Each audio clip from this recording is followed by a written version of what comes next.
Le Fonds des Nations Unies pour la population UNFPA au Togo et la firme pharmaceutique japonaise Takeda volent au secours des femmes enceintes en situation de vulnérabilité et au personnel de santé en cette période de pandémie liée au Covid-19. Le démarrage du projet Takeda a eu lieu mardi 15 septembre 2020 au centre hospitalier régional de Thévié, ville située à 37 km au nord de Lomé, la capitale togolaise. Présent à cette cérémonie, le ministre de la Santé et de l'Hygiène publique, le professeur Mijiawa Mustapha, n'a pas manqué d'insister sur l'utilité des mesures barrières à l'intention des populations et du personnel soignant.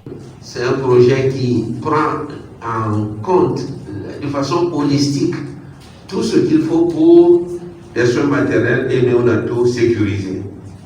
Et ça va certainement impacter l'un de nos objectifs, c'est réduire la mortalité maternelle, réduire la mortalité néonatale. Tout à l'heure, l'objectif a été rappelé d'arriver à 250 décès maternels d'ici 2022 contre les 400 que nous connaissons aujourd'hui pour 100 000 naissances vivantes.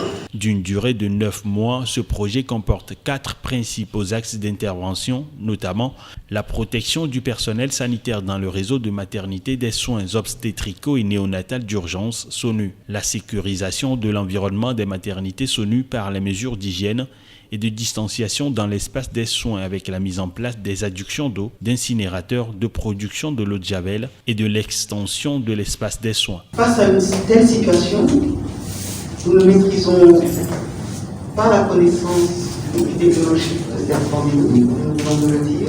Seule la mobilisation de tous peut contribuer à sauver des vies.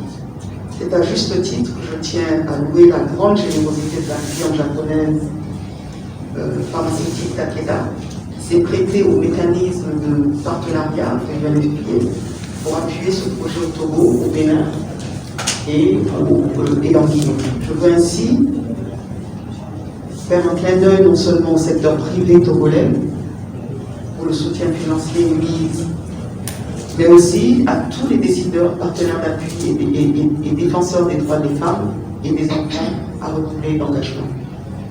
Le renforcement de l'offre des SONU, le déploiement des sages-femmes ainsi que la référence et la prise en charge des cas, le monitoring des soins obstétricaux et néonatales d'urgence couplé avec la surveillance des décès maternels et néonatales et riposte.